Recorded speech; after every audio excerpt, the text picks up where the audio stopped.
अब तो वैसे भी वो आएगा नहीं रात को, कल करते हैं। Good evening, everyone. A very warm welcome to all our speakers and participants joining us today. I am Dr. Vaishnavi from the team of Voice of Healthcare, and it's my pleasure to moderate today's discussion. Strengthening lung cancer pathways, clinical evidence, public health need, and policy pathways for lung cancer screening. I would like to acknowledge today's session is supported by Amneal, and we sincerely appreciate their support. Lung cancer continues to represent one of the most significant cancer burdens globally and in India, and remains a leading cause of cancer related mortality. One of the most critical challenges we face is that a large portion of lung cancer cases in India are diagnosed at advanced stages when treatment options become limited and survival outcomes are significantly poor. Several factors contribute to this challenge. These include limited public awareness about early symptoms, the absence of structured screening pathways, delayed referrals, and unequal access to timely diagnostic service such as low dose CT imaging. As a result, many patients enter the healthcare system only when symptoms become severe, by which time the disease may already have progressed significantly.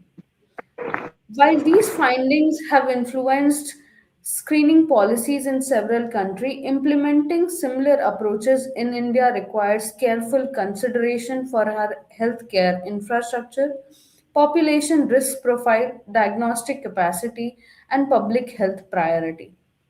Through this panel, we aim to explore how India can move from evidence to implementation by strengthening diagnostic pathways, improving awareness among high risk population, and identifying policy frameworks that can support equitable and sustainable lung cancer screening program. With that context, it's my pleasure to welcome our esteemed panelists who bring together expertise from clinical oncology, public health policy, and patient advocacy. Dr. V. Prakash, medical oncologist, Command Hospital, Pune. So he'll be joining us. Dr. Abhishek, medical oncologist, HOC Vedant Hospital, Ahmedabad. Welcome to the session, Dr. Abhishek.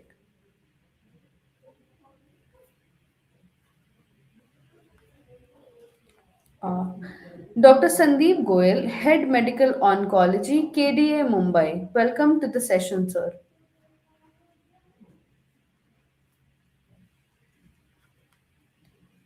Dr. Kshitij, Medical Oncologist, HCG Cancer Center, Ahmedabad. He'll be joining us shortly.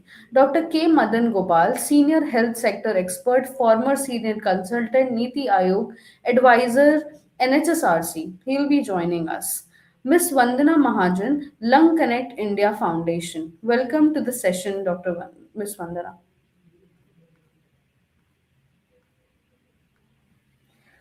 So, to begin with, I would like to ask my first question to you, Dr. Abhishek, that what does the latest clinical evidence tell us about the effectiveness of lung cancer screening in reducing mortality?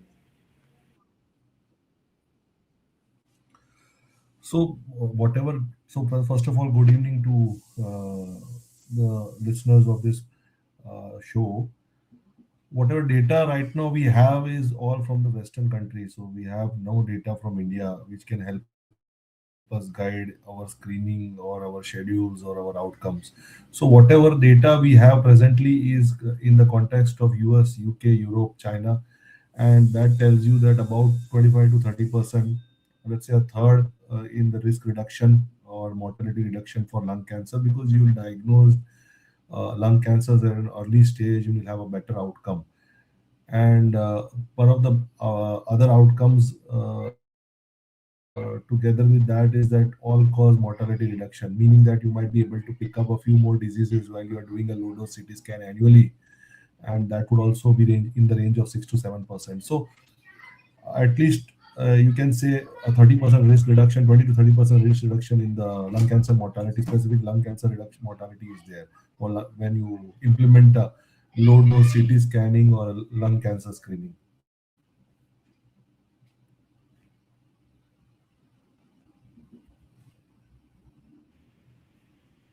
Uh, yes, sir. So, to take this conversation forward, my next question is to you, Dr. Sandeep, that how can oncologists integrate screening pathways with early diagnosis and treatment planning?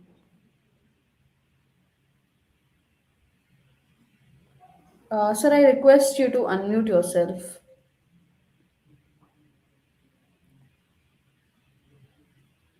Unmute, unmute. Hello, Yeah. can you hear me? Ye- Yes, I can. Right. So, for any cancer screening program to be effective, we have to have a continuity from screening to diagnosis to treatment and follow up. And that's where the oncologist can integrate the screening pathways with early diagnosis and treatment planning. So first of all, we need to establish a very structured screening pathway. It should be clear and concise, how to which patients to be screened, all or the high risk patients to be screened, what test to be done, what is the positive or the negative outcome of the test, how do you have a referral system, because once you identify the risk individuals, then you do the test, then what do we do next, where to refer, whom to refer, how to refer. So it has to be a standardized referral guidelines. And then once the referral is done, then it has to be a multidisciplinary team approach, which should include, from the clinician point of view, the surgeons, the oncologists, radiologists, pathologists. We need to also have standardized diagnostic protocols. That's where the oncologists can, help integrate in the screening pathways, which CT scans to be done, what biopsies, what further tests to be done. And all this has to integrate it into the treatment protocol for that patient. So just leaving on screening alone is not important. What is important is how the screening can then be translated into early detection, early treatment, and improve survival.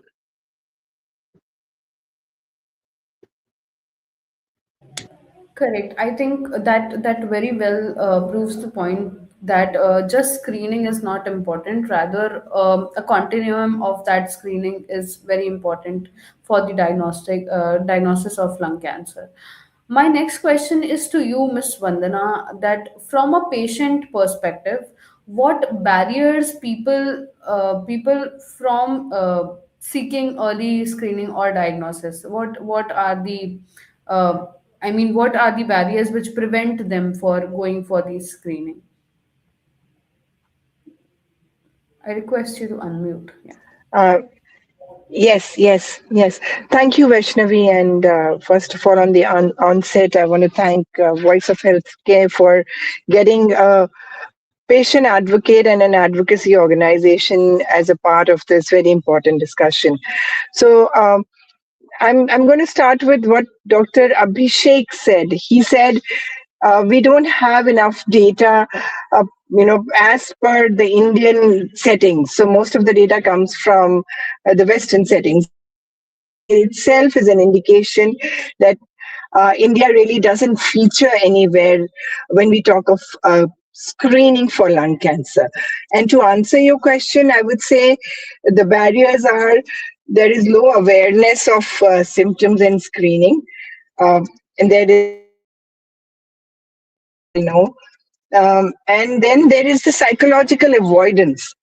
Then cancer care, cancer treatment in India is very, very expensive, Vaishnavi. So there are financial constraints which act as a barrier. And like I said right in the beginning, unfortunately, India still does not have a screening program. So to talk about screening and still not have it is something that I think the policy people need to work on. Another thing that acts as a barrier is limited access to diagnostics, especially in tier 3 cities and in rural areas. And India being such a culturally diverse country, there are a lot of people from rural India who get diagnosed. Another barrier that I want to point out is this is, I think, all the oncologists would also agree one of the reasons for delayed diagnosis in lung cancer is misdiagnosis. So the first diagnosis given to a person who's coughing is TB, and it takes about 3 months, 6 months sometimes to arrive at a diagnosis of lung cancer. The next barrier would be the cultural beliefs and the blind faith in alternative medicine. So this also acts as a huge, huge barrier.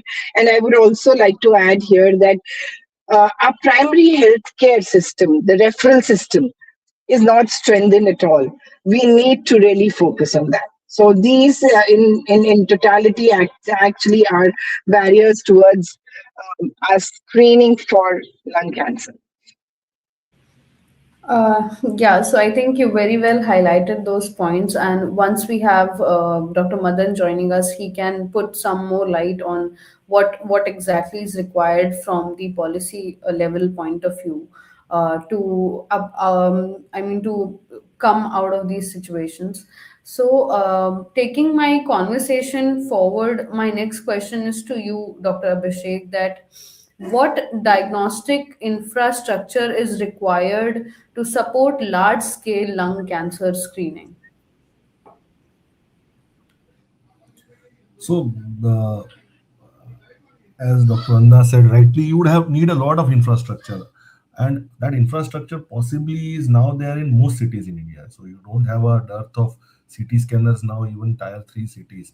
The issue with screening, it may be any screening. Let's say we are talking about lung cancer today, which is possibly a next step in our screening program. Let us talk about breast cancer, which we have been talking since years. I've been hearing about breast cancer since I don't know when. So even breast cancer screening. So now you have mammographies everywhere. The problem in infrastructure would be who would report these scans. How do you interpret these scans? Because it is flirt with danger. When you're screening somebody, you need to be very careful as to what you're reporting, how you're going to interpret it, and then how do you proceed forward. So that is going to be a challenge. So you need trained manpower there.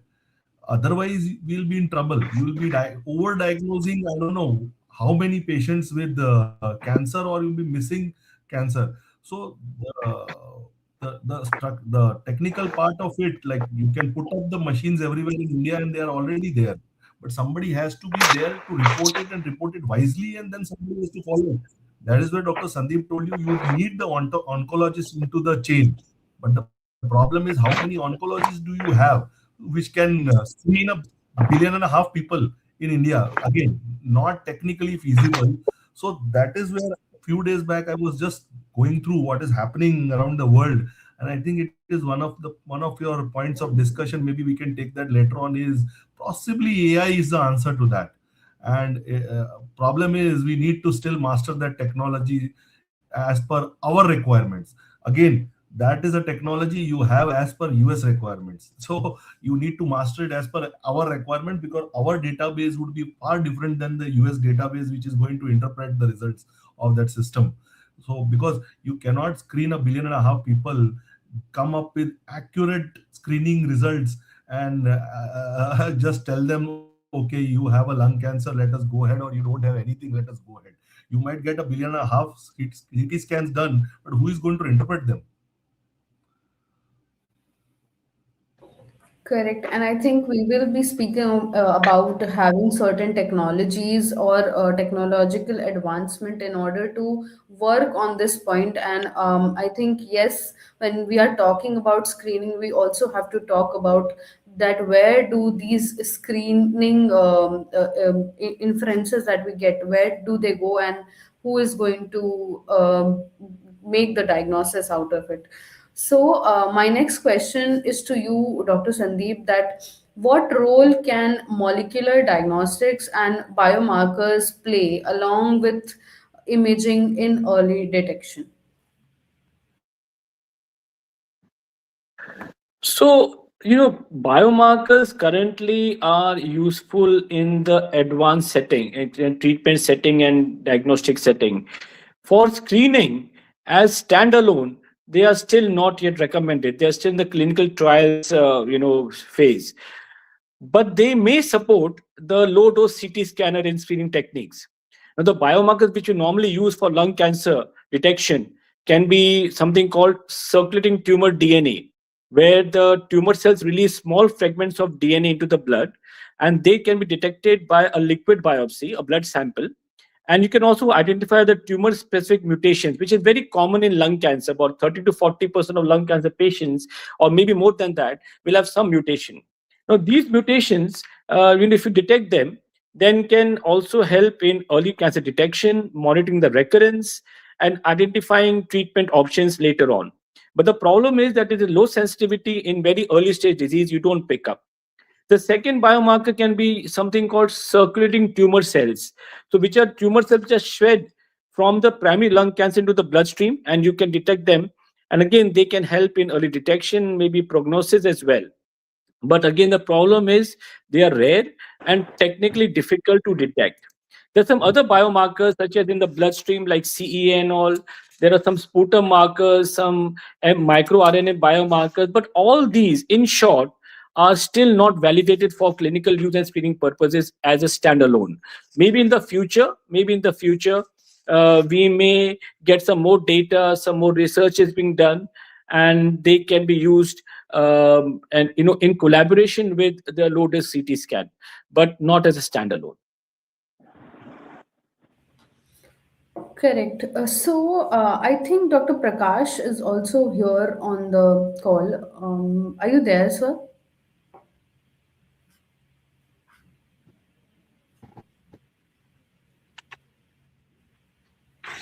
Dr. Prakash, can you hear us? Yeah. So in the meantime, let me take the question with Miss Vandana that what type of awareness campaigns are needed to encourage people to participate in these screening programs? Right. I think that's a very important question, Vaishnavi. So I'm going to start with something very basic. I'm sorry, I'm traveling, so there might be some disturbance. Um, in October, the country turns pink. That's a scale of breast cancer awareness in the country. Do we talk about lung cancer? We don't, knowing that the cases of lung cancer are alarmingly rising. And it should heckle all of us, even the people who are sitting in making policies about cancer treatment in the country. So it is time that the policymakers start making a note of it.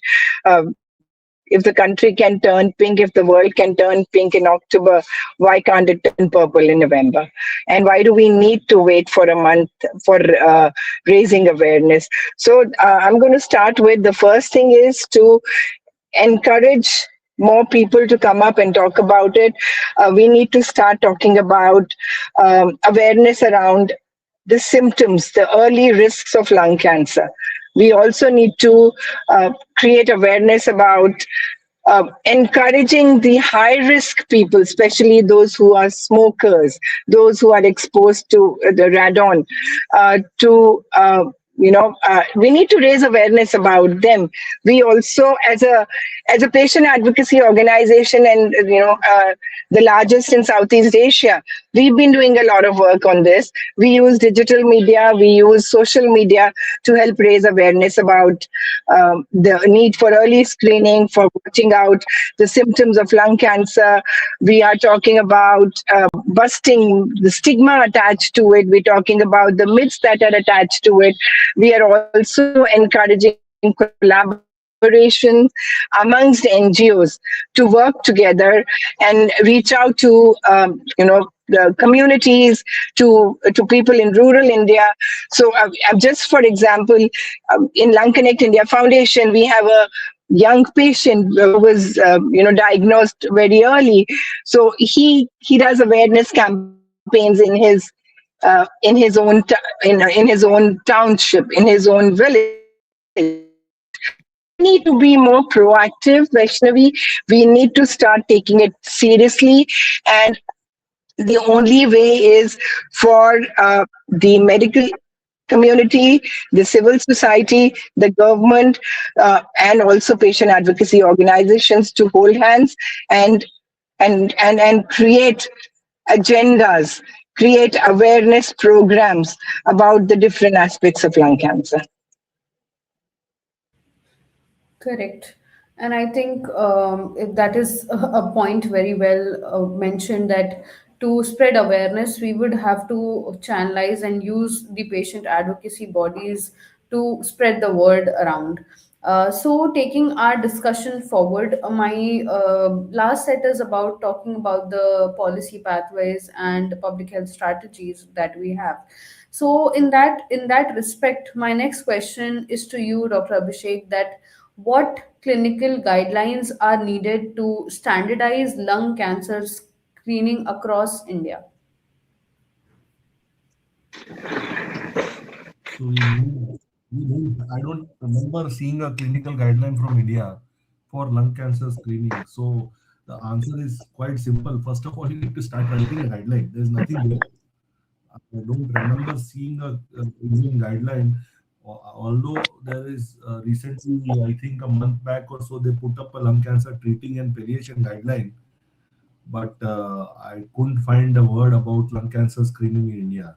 So I think screening guidelines, as per, forget lung cancer, you need screening guidelines for a country like India, from cancer screening guidelines from scratch. I don't think there is not one, and that would include lung cancer screening also, and it has to be individualized to the country because it cannot be adopted from a Western country, which is totally different. So they would say you would need as madam was saying, a high risk patient, 50 to 80 years, and then you screen them for lung cancer with an annual CT scan. We see a lot of patients at very young age in India with lung cancer. You see a lot of females in India with lung cancer. So you have a lot of other factors in addition to just smoking working in India. So you need a country specific guidelines. You would need recommendations. You would need possibly all the infrastructure to do the scans to report it. Um, Maybe just an annual one scan from biannual scan would do enough. Maybe you would do it every 3 yearly like a mammography instead of a yearly. I don't know, because you can't do it for in a 1.5 billion people. Even if I guess the number of high risk patients would be so many, I am not very sure how screening guideline a screening recommendation would work in a country like India. So if you want to ask me from a scratch, if you want to do it, at least those of us who are fortunate enough to be practicing in good centers in our primary or secondary cities should start screening our high risk patients, because again that also would help, at least as a start, because we see a lot of patients in India with lung cancer who are very young age. Um, Dr. Abhishek, are you there?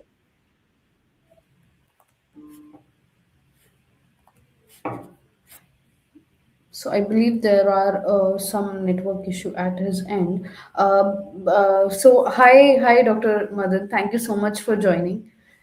So there has been a lot of conversation around why do we need certain policy level changes. So I'll just quickly take up your question and ask you that how can national cancer control programs get integrated with the screening and the existing health system which is in India?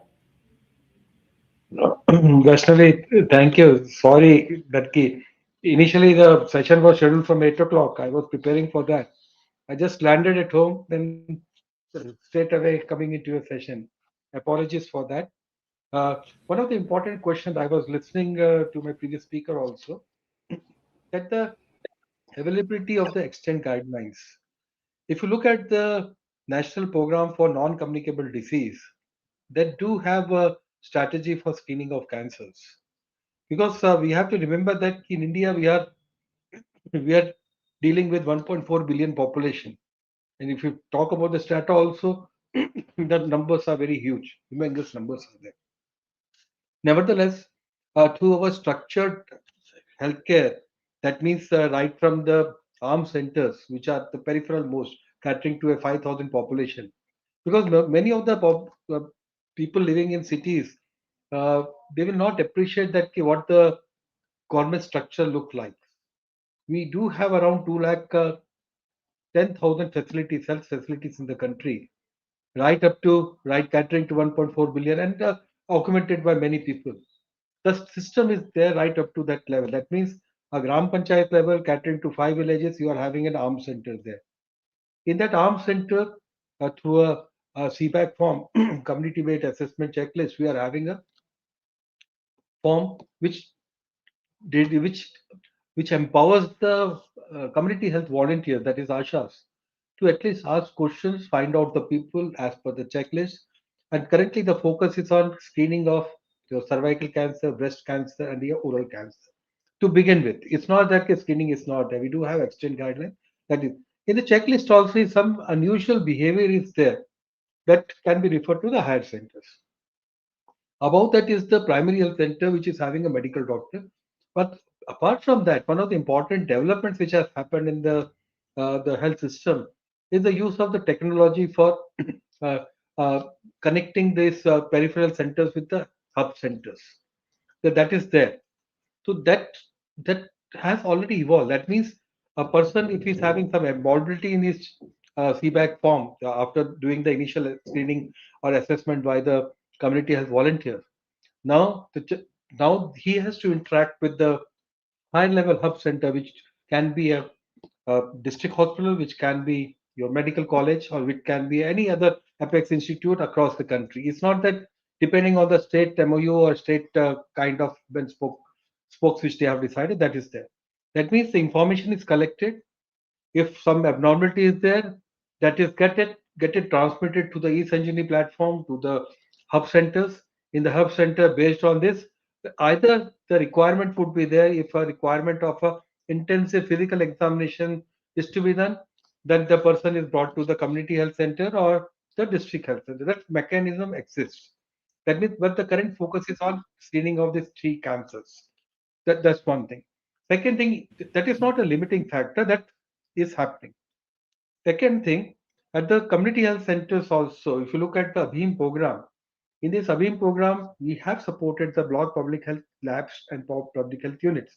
That means the laboratories for detection of this high abnormalities that would be available. Either it would be available there, or it could be a collection center which is connected to a higher district level integrated public health lab, which talks about the biochemistry, the pathology, microbiology, and the public health related investigations. All are there. That are there. But these integrated public health laboratories are also connected with your higher center. That means a mechanism is already built in, it has already evolved. To reiterate again, that means at the lowest level, to the forms, we are collecting information. Any case of abnormalities, a consultation can happen through e-Sanjeevani, or the person can go to the community health center or the higher center, which is linked to that. It happens in that. Though there will be people can contest saying that it is not happened. But system is there. Sometimes some of the aspects would work better. Some of the aspect may not work better. But things are in place. That's one thing. Second thing, you have talked about integration of this. If you talk about the National Health Policy 2017, in that already there is has been a focus on non-communicable disease, including cancer screening and prevention. Because lung cancers, they are related with many of the other factors, environmental factors, as well as the including the environmental factor, the genetic factors, and the other factors also related to that. Increasingly now, with the advent of good biomarkers and other things, the imaging technology, I think the detection would be more. But currently, if you talk about that now, what is happening is uh, uh, we are having around 780 districts, 80 plus districts. All the districts, most of the districts are having CT scan. Now all the districts would be having MRI scan machines also, besides mammographic machines.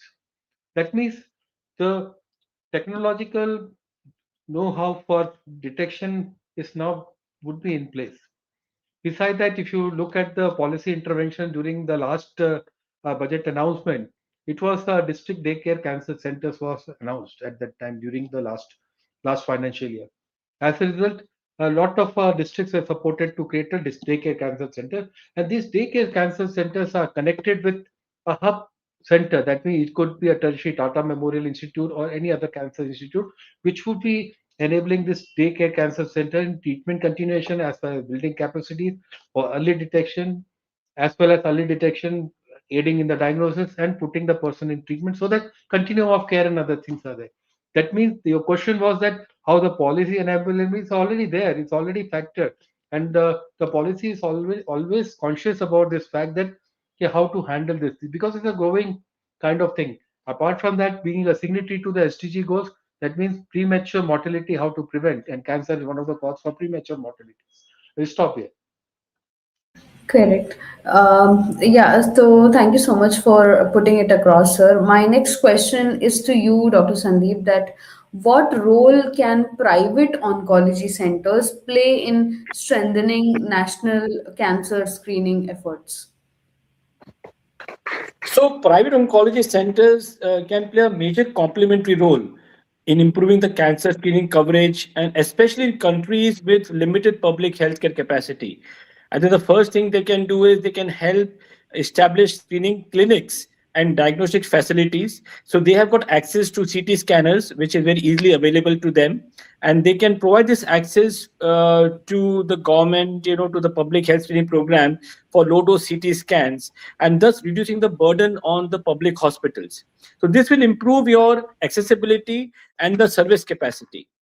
They can also help implement the national screening initiatives, share the diagnostic infrastructure, and if possible, deliver this at a subsidized screening rate.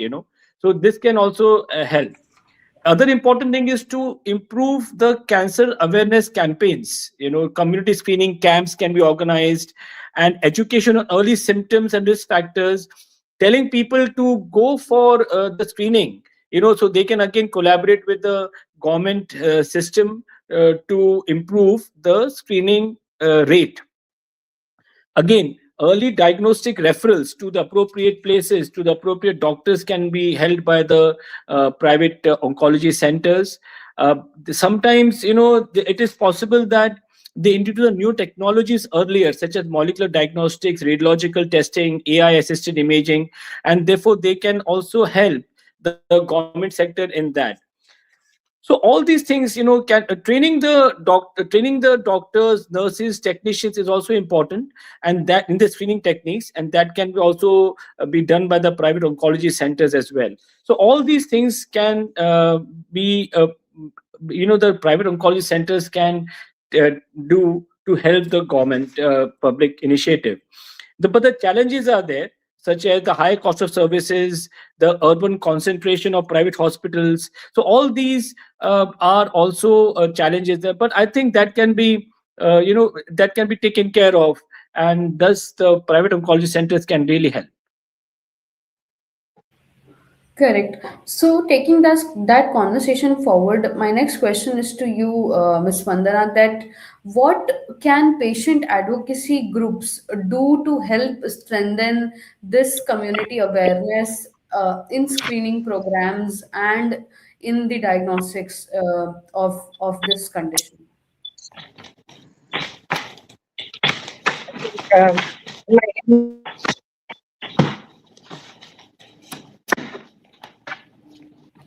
There is a lot of yeah. disturbance here. Yes.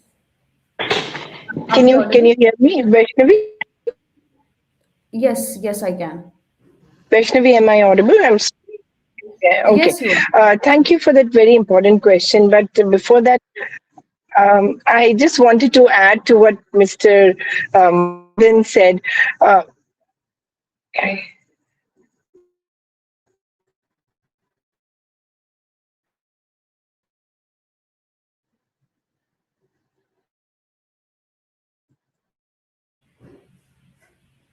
Uh, you were not audible to connection, us. yeah. You were not audible to us. You can start now. You are. It's audible to us now.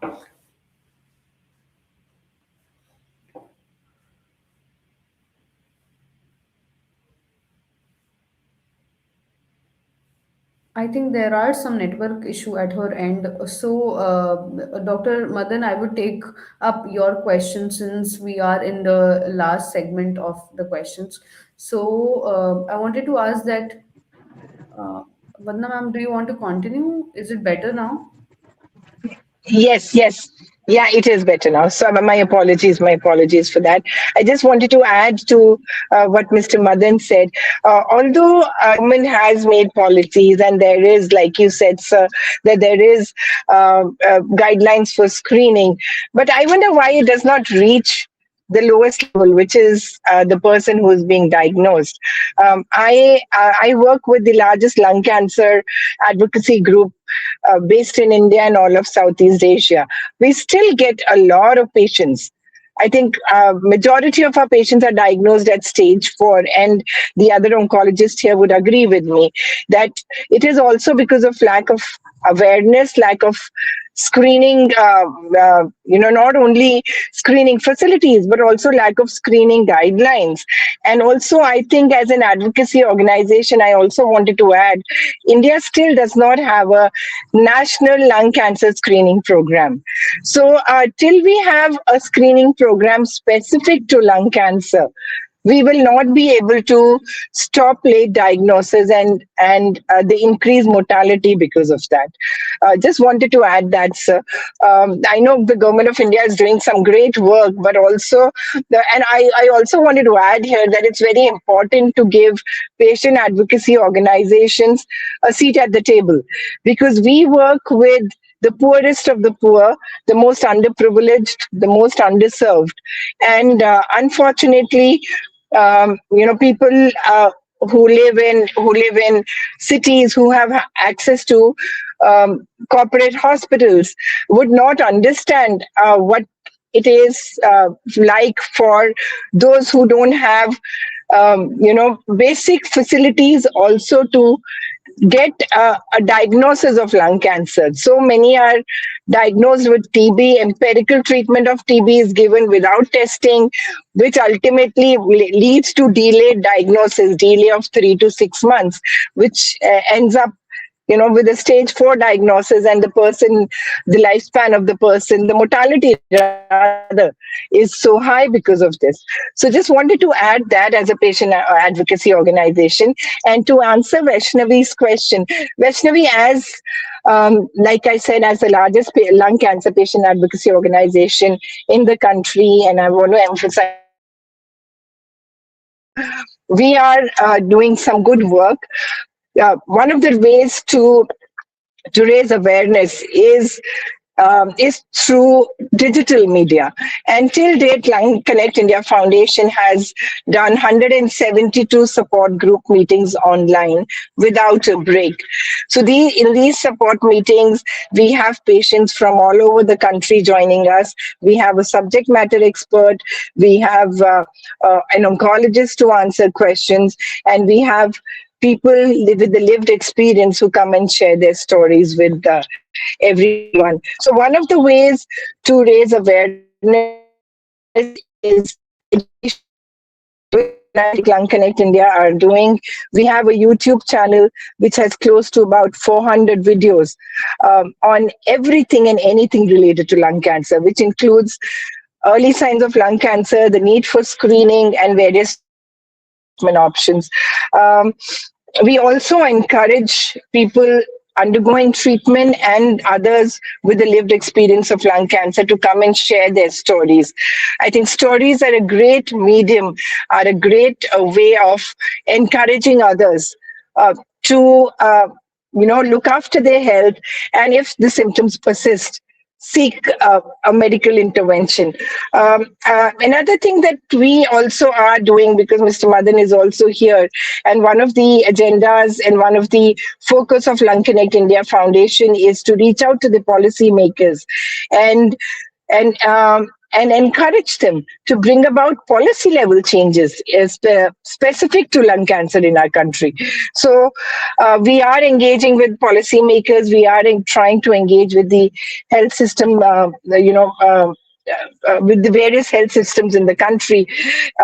And Another thing that I think as a patient advocacy organization is important is to collaborate, because without collaboration, change cannot be brought about. So any patient organization cannot work in silos.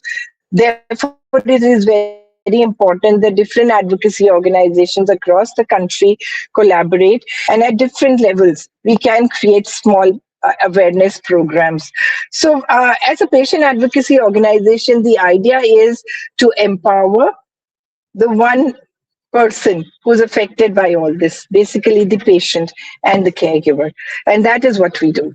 Thank you, Vaishnavi. Yeah, so thank you so much. With that context setting, I would ask Dr. Madan to help me that what policy reforms or financing mechanisms are needed to support lung cancer programs. Vaishnavi, it's very interesting because policies are there, but one of the important thing is how to make the people aware about that. That's one thing. Second thing, one of the important thing which needs to be done is to see the cost of the treatment, how we can reduce the cost of treatment, because in India the catastrophe associated with cancer is too high. We see that how a policy level thing can see that how we can work towards reducing the cost of cancer treatment. That's one thing. Second is the other important aspect, which are how to increase the awareness related to this, because a screening program is currently focused on three, but in the subsequently it would be including more depending on the priorities of the cancer and other things. Can be living on the organ where the lesion happens most frequently. I will put it in that way. See that how that can brought in. For that we require a lot of information, a lot of data is required. Right now, the cancer registries and other thing who are having this data, we don't know the exact burden of the cancer. So be it lung cancer, be it throat cancer, be it cervical cancer, breast cancer. It's all estimates. Where is the actual data which is there? What is the survival rate of this? We have to have a policy. See that the studies we should say the research should be more on see like what is the longevity and the survival of cancer patients or the cancer survivors. See that how much longer lives they are having. Apart from improving the longevity, has the treatment other things improving the quality of life or not? We see that how the policy addresses this aspect, because you have to grapple. It's not that only increasing the life, but increasing the productive quality life. That's more important. That should be one of the things which we have to focus on. Having said this, that means the awareness, the capacities, and the facilities, as well as reduction in the cost of this. The important policy element which is there but needs to be more made more inclusive is how to include the patient support groups in the policy things. The capacity of the patient support group is one of the important things. That means we have to see that how we work in improving the capacities of the patient support group so that they can influence the policy. Right now, what is happening? They come with their example that I went there and I got this treatment, but they have to see that what is the journey and the path which they are having, the path of the patient, at least which is the area where inputs are required, which are the areas where that kind of research and that kind of support is required, I think, from the policy point of view. Otherwise, the policy shape is there, the policy enabling guidelines are there, the intent is there. But more inclusiveness will only come when we have the data about the occurrence of cancer in the private sector, in the government sector. Government sector, we do have some idea that what is the registry is happening, but we are not aware that what is happening in the private sector. So only the papers, publications, and whatever is been said as an estimate when the surveys happen, it comes from that. And the burden of disease is an estimate. That's one thing. Second thing, the cost of treatment. It should be at least affordable, because if you talk about the data of the country, 80% of the people, the average income is less than 40,000 rupees per month. A single catastrophe pushes the family back by two generations. Catastrophe of a cancer, any cancer. The cost of treatment is so exorbitant that the families go shift from one quintile to a lower quintile. So that kind of thing. That's the main grappling policy level thing which we have to address. That means how to bring down the cost of it. That including uh, the availability of good markers that at an affordable cost, availability of medicines at an affordable cost, affordability of treatment at an affordable cost.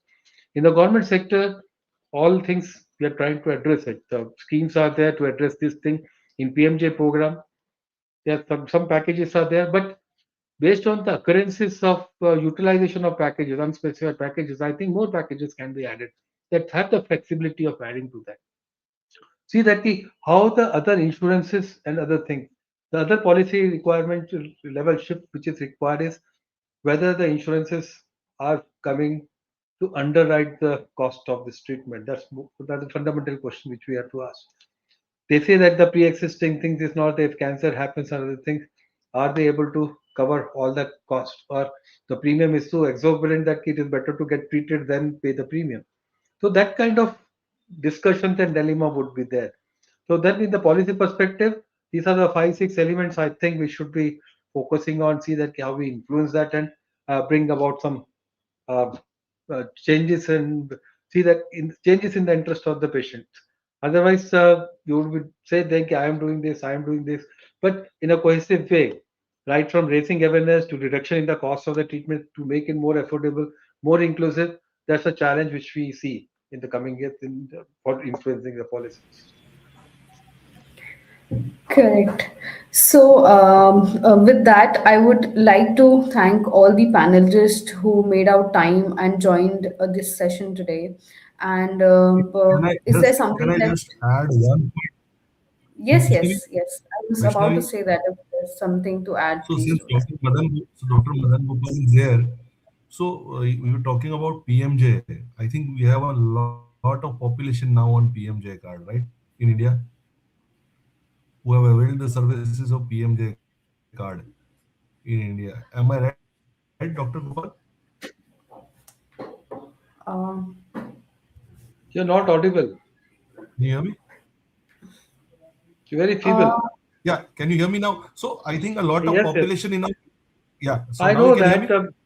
around 60 crore population is So we covered have under a PMJ.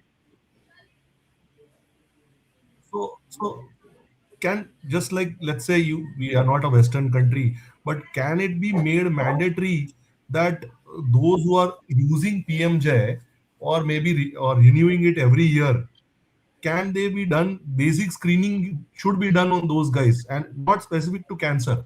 It should be to basic important disease. It may be a coronary disease, it may be a tuberculosis, it may be an important three cancers, No, no, that that is they have to do happening. it mandatorily every. No, in India, No, so you don't I issue think the card till it is not I done. think you are just the before the Gen X. I think in 70s, India tried to force some program on all the people, and the government lost. After that, we are not forcing anybody to do anything, even force screening, force anything. No, it's not. The family welfare program in 70s, No, it's not a force. it was forced on the Suppose, people. huh. It was forced on the people and was made mandatory. And you have seen that what has happened. So after that, consciously, nobody is pushing for this. It's only a basket of choices which we are giving, and we are trying to bring in a behavior change in the people so that they can seek more care. They can come forward. In the NCD program, National Non-Communicable Disease Program, screening of the eligible population, 30 plus population is there. But still, the, the younger population, they are having their more other priorities. They don't come from by screening, but the facilities are there. The main challenge is bringing these people to the facility and get them screened. I can't insist and say that you go and get yourself tested because we are a democratic country and we have to respect people's choices and other things. If they don't want to get screened, we can't I force them to agree, screen. sir. So Okay, in a country like that's the US, dilemma annual which we screening always is have. mandatory. It is mandatory. It is mandatory. Why we can make it mandatory? Why it is required? I'm just No, no, asking because I can't no. force a In a person because country, it's if I ask that somebody should go and get screened, if something goes wrong, if it turns out to be if the test results are positive for cancer, do we have the facilities for providing treatment and continuum of care for him? And who will take care of that? So these are many questions which needs to be answered. We need to be prepared because if you talk about the FNG products and other things, FNG products, take an example. If a product is launched, all the supply chain is there. But in the health, if I'm doing a screening, after screening, what will happen? You take the example of COVID. What has happened during COVID time? Telemedicine was recently, at the time it was introduced. The moment the parameters were shifting, that means the pulse oximeter shows a very red flags as well as there was a breathlessness and everything. What suggestions were the consultants from big hospitals in on telemedicine used to get? Now you have to go and search for a hospital. But where that person will go, which hospital to connect, they don't know. It has happened during COVID time. It has happened. Even the persons on telemedicine, other things, they were guiding the patient saying that you go to now you have to go and get yourself hospitalized. But there were nobody to say that which hospital they have to go. If they go to the hospital, whether they will get a bed or not, that was not there. Similarly, for this kind of screening also, if I've screened a person, if something comes positive, then do we have a mechanism to support that person? Do we have a mechanism for continuum of care? So that kind of questions we need to ask before making it mandatory. I I think think I've I been think able to. I think it is a debatable topic, and it would open room to like a bigger discussion that way. And everybody has to land up to something else. So we will be having a more conversation and more future discussions on this topic. And I hope these questions get answered slowly and gradually.